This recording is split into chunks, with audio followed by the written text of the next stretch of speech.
Do diplomats contribute to Brussels as a cosmopolitan and intercultural city? I do believe so. Brussels is one of the most important diplomatic capitals in the world. We like to say the most important, or second only to Washington. The exact numbers are not that important, but there is indeed a very large community of diplomats in Brussels. According to the Foreign Ministry, there are 5,700 diplomats. When you add to that other people with a special status, such as their families, the expat staff, and the international civil servants, we come to a total of 55,000 people with a special permit. 55,000, that's quite a lot. That's a medium-sized city like Verviers in Belgium.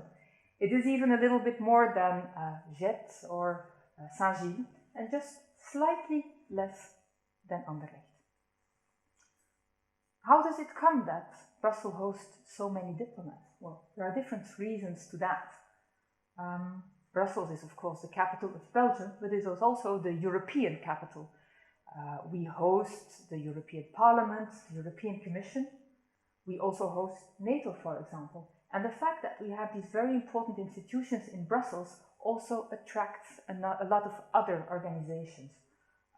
Sometimes offices, representative offices of other organizations such as the United Nations, the World Health Organization, UNICEF, and so on. In total, 300 diplomatic missions in Brussels and 120 international organizations.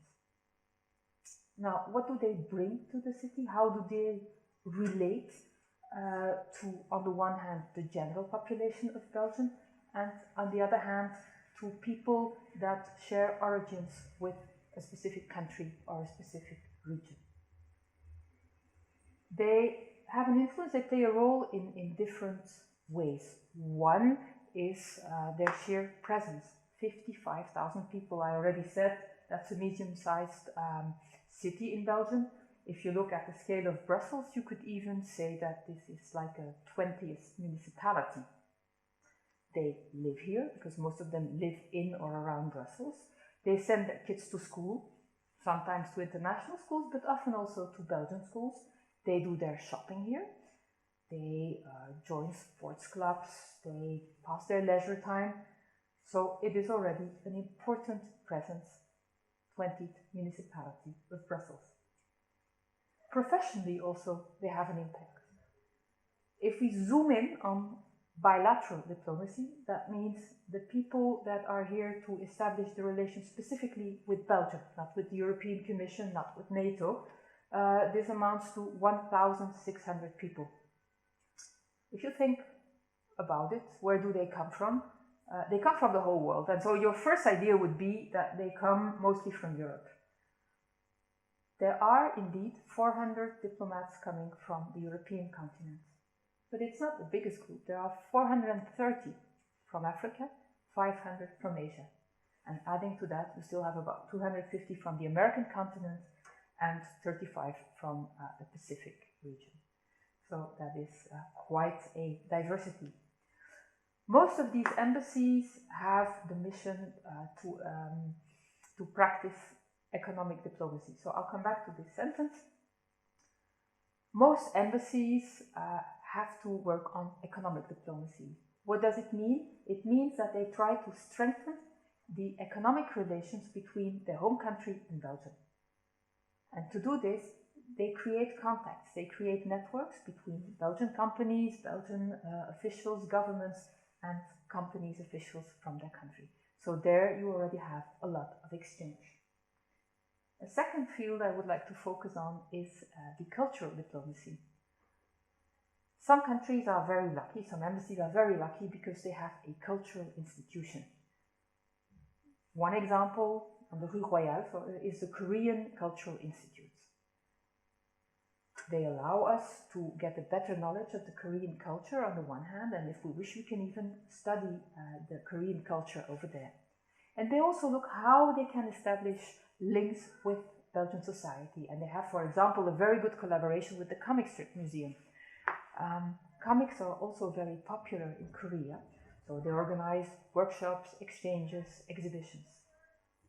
Korea is only one of the countries that have a cultural institution. You also have the Cervantes, for example, from Spain, the Alliance Française, the German Goethe Institute, or Poland, Romania, China. There are more than a dozen of this kind of institutes in Belgium, which are as many opportunities to create a cultural exchange and dialogue. Even embassies that don't dispose of this luxury of a cultural institution are very often active in the field of culture. And they do this in different ways.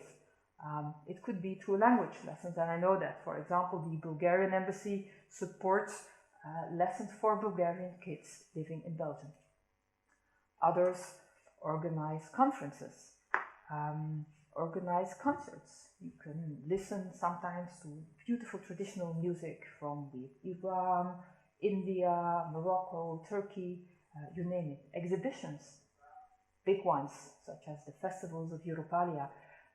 Indonesia had a very beautiful one a few years ago, or smaller ones in small galleries in neighborhoods.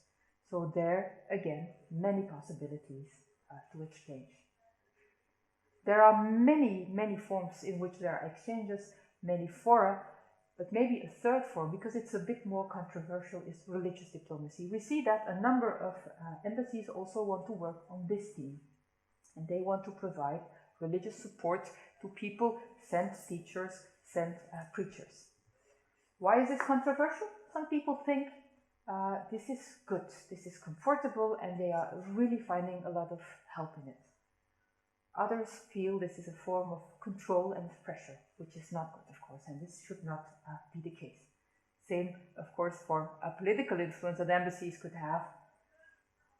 Not necessarily good. In Belgium, everybody should be free to choose what they want or not. So a whole range of possible influences, and I'm forgetting many of them. I don't want to focus on everything. If I look at it globally, what would be my idea?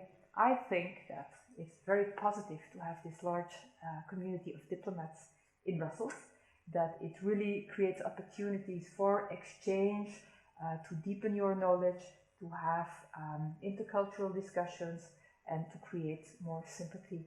So in global, a very, very positive evaluation.